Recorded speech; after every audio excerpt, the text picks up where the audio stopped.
बिल्कुल निश्चित तौर पर, लेकिन इस सब के बीच में डॉक्टर नीलम मोहन मेरे साथ में इस वक्त मौजूद है और मेरे सहयोगी मनीष प्रसाद भी हैं। लेकिन उससे पहले हम लोग आपको ये बता दें कि ये जो नया वेरिएंट है वो कितना खतरनाक है, और इस वेरिएंट से अगर हम स्थिति को समझना शुरू करें तो मॉलिक्यूलर इमेज में इंसान की कोशिकाओं में ये चिपका हुआ नजर आया है। ये B117 वेरिएंट कई देशों में दूसरी लहर इससे मजबूत हुई है। कनाडा के रिसर्च ने B117 की जो इमेज जारी की है उसमें वेरिएंट के अंदर खास तरीके का एक म्यूटेशन है N501Y, इसको देखा गया है और इस वेरिएंट को ही सबसे ज़्यादा खतरनाक माना जा रहा है। डॉक्टर नीलम मोहन, ये जो रिपोर्ट आई है और ख़ासतौर से ये नया वेरिएंट, ये कितनी चुनौती है भारत में ख़ासतौर से? पहले भी जो 2 वेरिएंट्स थे डेफिनेटली वो पहले जो भी हमने देखी है उससे ज़्यादा खतरनाक थे, और ये मैसेज सबको जाना चाहिए कि second week usually is more dangerous than the first week. मैंने काफ़ी पेशेंट्स को देखा है जो इनिशियल 3-4 दिन में उनको लगता है कि उसके बाद से हम बार बार यही बोलते हैं कि अगर आपका बुखार 5 दिन से ज़्यादा जा रहा हो तो हमें बहुत इम्पॉर्टेंट हो जाता है, स्पेशली अगर वो मॉर्बिड कंडीशन है जिसमें कि आपको मोटापा है, डायबिटीज़ है, हार्ट है, 1 साल से छोटा बच्चा है या पहले से किसी को कोई लिवर, किडनी और किसी की प्रॉब्लम्स हो, तो उनको समझना चाहिए कि वो हाई रिस्क कैटेगरी में आ जाएंगे। तो उसके बाद अगर आपका बुखार हल्का भी चल रहा हो, जब तक हम ब्लड टेस्ट और बहुत ज़्यादा टेस्ट नहीं, 2 टेस्ट हम कराते हैं यूजुअली CRP, D-डाइमर्स, उससे हमें लगता है। और अगर अर्ली फर्स्ट 5 डेज पे तो हम स्टेरॉइड स्टार्ट नहीं करते, उसके बाद ट्रीटमेंट देना। लेकिन अब ये सबको समझ आ गया है कि अगर ये ट्रीटमेंट डिले हो जाता है तो वो उसका असर बहुत नुकसानदायक होता है, क्योंकि लंग्स भी काफ़ी डैमेज हो गया, ऑक्सीजन की प्रॉब्लम हो जाती है। तो इसीलिए सबको ये बार बार कह रहे हैं कि टेली कंसल्ट में हम चाहते हैं जो एम्स गाइडलाइन, गवर्नमेंट गाइडलाइंस आई हुई है, 3 to 5 डेज में बहुत जरूरी है फॉलो किया जाए कराना। उसकी हम डिसाइड कर लेते हैं कि आप किस डायरेक्शन में जा रहे हैं, क्योंकि एंटायर देश में bed in hospital infrastructure crumple हो चुका है। तो क्रम्पल इसलिए हुआ क्योंकि बेड्स की शॉर्टेज, ये बहुत बड़ी चुनौती है डॉक्टर नीलम मोहन इस वक्त। और मनीष मेरे सहयोगी इस वक्त मेरे साथ में है। मनीष, जो स्थितियां हम देख रहे हैं, जो रिपोर्ट सामने आ रही हैं, इंफ्रास्ट्रक्चर को लेकर आपको लग रहा है कि हम तैयार हो पाएंगे अगले 1 या 2 महीने में? देखिए, ये बहुत ही कड़वा सच है कि फिलहाल अभी जो स्थिति बन रही है, हर बीतते दिन के साथ जो चुनौतियां हमारे समक्ष है, उसमें तो तीसरी लहर के लिए तो शायद अभी हम सोच भी नहीं सकते। हम इस दूसरी लहर में बच जाएं, यही हमारी बड़ी कामयाबी होगी।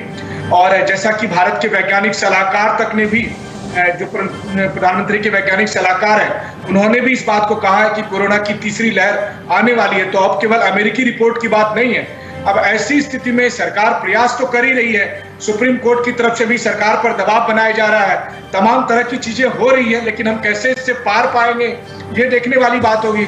हाँ, ये बात जरूर है कि बहुत सारे विदेशी सहायता हमें मिल रही है, तमाम देशों की तरफ से सहायता मिल रही है। आज लगातार 6ठे दिन अमेरिका से भी सहायता मिली और भी लोग सहायता देने को तैयार है। जो हमारा इंफ्रास्ट्रक्चर है वो भी हम तैयार कर रहे हैं, लेकिन फिर डिमांड एंड सप्लाई के हिसाब से शायद अभी जमीन आसमान का अंतर अभी फिलहाल दिख रहा है। जी बिल्कुल मनीष, निश्चित तौर पर जमीन आसमान का अंतर है। लेकिन उस सब के बीच में एक और बुरी खबर यह है कि बार बार कहा जा रहा था कि हमारी हार्ड इम्यूनिटी डेवलप हो गई है। पिछले साल ये बात कही जा रही थी, लेकिन जो नई रिसर्च आई है वो कह रही है कि कोरोना के खिलाफ हार्ड इम्यूनिटी जल्द बनने के आसार नहीं है। और ये रिसर्च कह रही है कि हार्ड इम्यूनिटी नहीं बनने से कोरोना वायरस फैलता रहेगा। आबादी का बड़ा हिस्सा इम्यून होने पर, हार्ड इम्यूनिटी बड़ी आबादी के इम्यून होने पर वायरस फैलने की गुंजाइश कम होती है, लेकिन नॉन इम्यून लोगों के वायरस होने की चपेट में आने से संभावना इसकी ज़्यादा रहेगी। कोरोना वैक्सीन लगाने का संक्रमण को हराने पर तैयार होता है इम्यून सिस्टम। यानी कि ये बताया जा रहा है कि जो हार्ड इम्यून सिस्टम की बार बार कई बात कही जा रही थी वो अभी तक डेवलप नहीं हुआ है, उसके डेवलप होने में काफ़ी टाइम लगेगा। और इससे हार्ड इम्यूनिटी से लड़ने के लिए अगर उसको बनाना है तो उसका एकमात्र विकल्प और सिर्फ वैक्सीन है, और इसके अलावा कोई और विकल्प फिलहाल नज़र आता नहीं है। डॉक्टर नीलम मोहन, क्या माना जाए कि हार्ड इम्यूनिटी अभी हमारे यहाँ विकसित हो पाई है? कितना वक्त अभी आप मानती हैं और क्या विकल्प है? देखिए, 3 चीज है। अगर आपको ट्रांसमिशन रोकना है तो आपको एक दूसरे से मिलना कम, दैट मीन्स लॉकडाउन, दैट उससे एक काट है कि आपको मिलना। Second, corona appropriate behaviour, that means आपको मास्क, लेकिन ये नॉर्मल मास्क को छोड़ के अगर हमको सबको समझना चाहिए कॉस्ट ऑफ प्रोडक्शन कम करके N95 मास्क लाए तो आपकी 95% प्रोडक्शन होगी, बिकॉज सिंगल मास्क आपका सिर्फ 40% 50% प्रोडक्शन देता है, डबल से 80। N95 जैसे नाम है 95% प्रोडक्शन देता है। तो second is this corona appropriate behaviour. Third होता है वैक्सीनेशन से आपकी इम्यूनिटी जब तक हम बढ़ाएंगे, हमें 2 डोजेस के बाद भी 2 हफ्ते चाहिए। तो पूरी इंडिया में अगर हम 1.3 बिलियन लोग मान के चले, जिसमें से 35-40 करोड़ अगर बच्चे निकाल दें 18 से नीचे, तो आपके उन को भी पूरों को कवर करने के लिए अगर आप 70,000 का MD लगाएंगे तो एक दिन में इतने भी वैक्सीन देके आप कोशिश करके 1 करोड़ करेंगे, तो आपको जो टाइम लगेगा पूरे देश को कंप्लीट करने में 2 डोजेस, आप खुद समझ रहे हैं कि मैं क्या बोल रही हूँ, फ्यू मंथ्स लगेंगे। तो उस फ्यू मंथ्स में आपके पास एक ही हथियार है, वो है आपका corona appropriate behaviour mask, because ये aerosol spread of down, these are the thing. तो ऑब्वियसली गवर्नमेंट तो बैलेंस रखती है स्वास्थ्य का और आपकी इनकम का, कि सबकी रोजगारी का ध्यान रखते हुए, लेकिन जैसे इन्होंने बताया अभी जो ग्राउंड लेवल पे जो हो रहा है उसमें हमें कोई सेंसिबल स्ट्रॉन्ग लोग को लाके खड़ा करना चाहिए, निरीक्षक, सुपरवाइजर। जैसे आप बता रहे थे, मेरे एक मित्र मुझे 1 मिलियन N95 मास्क भेज रहे हैं, लेकिन मुझे गवर्नमेंट से लेटर लेने में 3 दिन लग गए, मैं सिर्फ एक लेटर ले पाऊँ। तो ग्राउंड लेवल पे अभी भी बहुत देरी होती है कि एक लेटर कि आपको इंडिया में वो मास्क आ जाए, वो भी नहीं। तो समवे जो सुपरवाइजर लेवल, लेकिन जो भी कोशिशें डॉक्टर नीलम मोहन जारी है। जी आप जो बात कह रही हैं बिल्कुल निश्चित तौर पर, लेकिन इस सब के बीच में कई काम ऐसे हो भी रहे हैं जो कि इस वक्त राहत दे रहे हैं। ऑपरेशन प्राणवायु की बात कर लेते हैं। ऑक्सीजन संकट से निपटने के लिए सरकार ने एक बड़ा फैसला लिया है। देश में ऑक्सीजन क्राइसिस को DRDO दूर करेगा। 3 महीने में 500 ऑक्सीजन प्लांट DRDO लगाएगा। PM केयर फंड की मदद से इन ऑक्सीजन प्लांट्स को तैयार किया जाएगा। तो देश में ऑक्सीजन क्राइसिस दूर करेगा DRDO, और ये कहा जा रहा है कि 3 महीने में 500 ऑक्सीजन प्लांट्स ये तैयार किए जाएंगे। फाइटर प्लेन तेजस की तकनीक का इसमें इस्तेमाल होगा। तेजस विमान में ऑनबोर्ड ऑक्सीजन तैयार हो सकता है। तेजस तकनीक से 1 मिनट में 1000 लीटर ऑक्सीजन बनेगा, और इसके साथ साथ इस तकनीक के जरिए प्लांट में सीधे वायुमंडल से ऑक्सीजन बनाया जाता है। देश के अलग अलग जिलों में तैयार होंगे ऐसे 500 ऑक्सीजन प्लांट जो कि तेजस विमान की तकनीक पर आधारित होंगे। मनीष, थोड़ा सा इसके बारे में डिटेल जानकारी दे सकते हैं?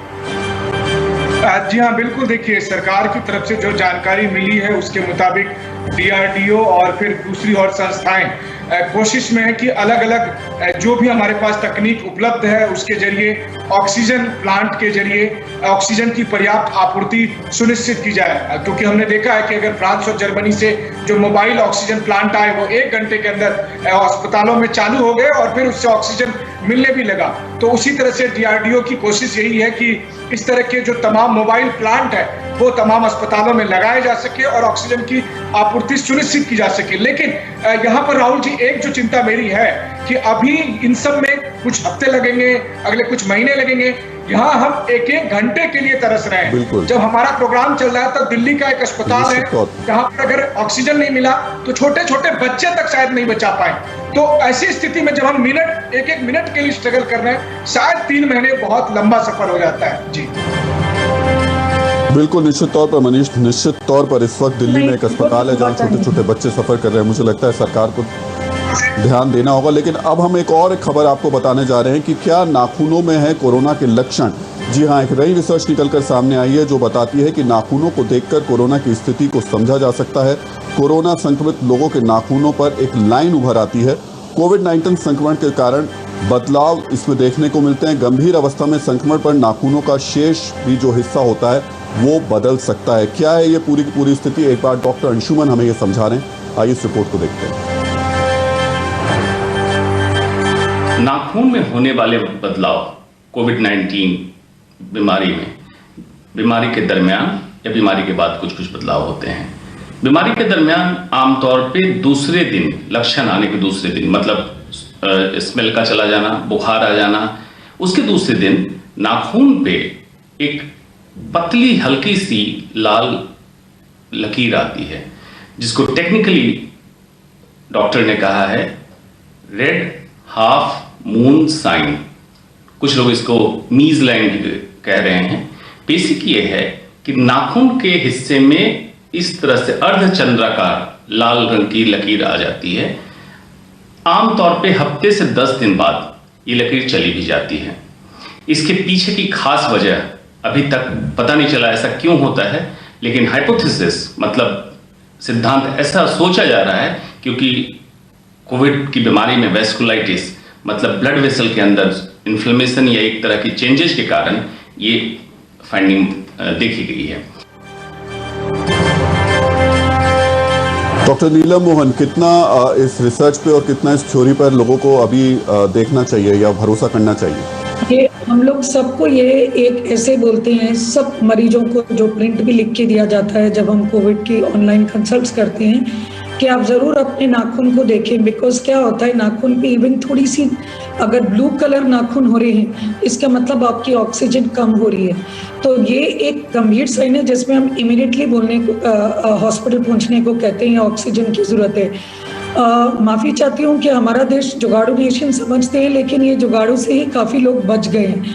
क्योंकि जिस तरीके से मैं देख रही हूँ, परिवार वाले डॉक्टर से ज्यादा परिवार वाले जिस तरीके से भागदौड़ करके ऑक्सीजन मरीज के लिए अरेंज कर रहे हैं, दवाई अरेंज कर रहे हैं, तो वो देख के एक तरफ से हैरानी और खुशी हो रही है कि कम से कम हम मेहनत कर रहे हैं। उसके बाद भी at the end of the day काफी निराशा हो रही है ये सब चीजों को लेके। और आपने खुद बताया है कि 3 महीने लगेंगे ऑक्सीजन को, और वही जो आपकी बाहर की अमेरिका की रिपोर्ट बता रही है अगस्त, तो बात वही है। अगस्त तक जिस तरीके से ये केसेस बढ़ रहे हैं, अभी हमारा इंफ्रास्ट्रक्चर है ही नहीं, डॉक्टर्स की कमी नहीं है, बट ऑक्सीजन की कमी आने के कारण जो बेड्स को आप ऑक्सीजन बेड्स कन्वर्ट नहीं कर पा रहे हैं और घर पर ही उनका इलाज। तो मैसेज ये है कि प्लीज ये जो आपने बताया नाखून देखें, यानी ये अर्ली साइंस देख के ही आप डॉक्टर को संपर्क करें, क्योंकि अगर आपका इलाज जल्दी होएगा, पढ़े लिखे लोग भी मेरे पास आ रहे हैं देर, जिसको देख के मेरा दिल टूट रहा है कि मीडिया जब इतना कुछ कर रही है तो कैसी मीडिया की बात अनसुनी हो रही है। क्या कोई इतना भी आधा घंटा भी टीवी नहीं देख पाता है कि मीडिया की बात समझ पाए कि जब हम कह रहे हैं कि आपको लेट करने से प्रॉब्लम हो रही है, और जरूरी नहीं आरटी-पीसीआर का टेस्ट अगर आपका 2-3 दिन में आए, नो प्रॉब्लम। आपका अगर हमें शक होगा तो हम ब्लड टेस्ट करा लेंगे, ब्लड टेस्ट के हिसाब से भी दवाई दे देंगे, और ब्लड टेस्ट बहुत ज्यादा चीज नहीं है। डॉक्टर नीलम मोहन, एक छोटी सी जानकारी आपसे और चाह रहे थे। जी, एक छोटी सी जानकारी और चाहते हैं क्योंकि वक्त अब बहुत कम बचा है। साइटोकाइन स्टॉर्म एक और टर्म निकलकर सामने आ रहा है कि अगर आप ठीक हो जाते हैं यानी कोरोना नेगेटिव हो जाते हैं, उसके बाद भी ये वायरस लोगों को परेशान कर रहा है और मौत का कारण भी बन रहा है। इससे कैसे बचना है और ये क्या है, थोड़ा ये भी बता दीजिए लोगों को। बिल्कुल ये सच है। लोग सोचते हैं कि आपका 2 हफ्ते हो गए, हम सीरियसनेस से आ गए। ये हम मेजॉरिटी ऑफ द पीपल के लिए कहते हैं जिनको एसिम्टोमेटिक या माइल्ड इन्फेक्शन हो, लेकिन कोई अगर 2nd वीक में ही साइटोकाइन स्टॉर्म होता है, आपने सुना होगा कि पेशेंट डिस्चार्ज होके चले गया, उसके बाद कोलैप्स होके गिर गए या कुछ हादसा हो गया, वो यही चीज है जिसमें हम पोस्ट इन्फ्लेमेटरी ये साइटोकाइन स्टॉर्म के कारण सिंड्रोम कहते हैं, जिसमें आपको इससे पहले भी बताया कि जो वैस्कुलाइटिस होने के कारण आपके हार्ट अटैक या हार्ट पे या वेन्स आर्टरीज पे वेसल्स पे असर हो रहा है। तो ये असर बच्चों में बहुत पहले बताया गया था यूके में और अमेरिका, उसके बाद ये बड़ों में इनफैक्ट ज्यादा चला। लेकिन ये 2nd वेव, सॉरी टू से, ये वाले म्यूटेंट्स इतने खतरनाक हैं, ये वाले इन्फ्लेमेटरी पोस्ट क्योर के बाद भी ये वैस्कुलाइटिस और उसके बाद दे रही है। तो बिल्कुल आप डॉक्टर से मतलब नेगेटिव होने के बाद भी हमें बिल्कुल ध्यान देने की जरूरत है। बहुत बहुत शुक्रिया, वक्त बहुत कम है। डॉक्टर नीलम मोहन ये पूरी जानकारी देने के लिए। मनीष, आपका भी बहुत बहुत शुक्रिया हमें पूरी जानकारी साझा करने के लिए। वक्त एक छोटे से ब्रेक का है, देखते रहिए TV9 भारत।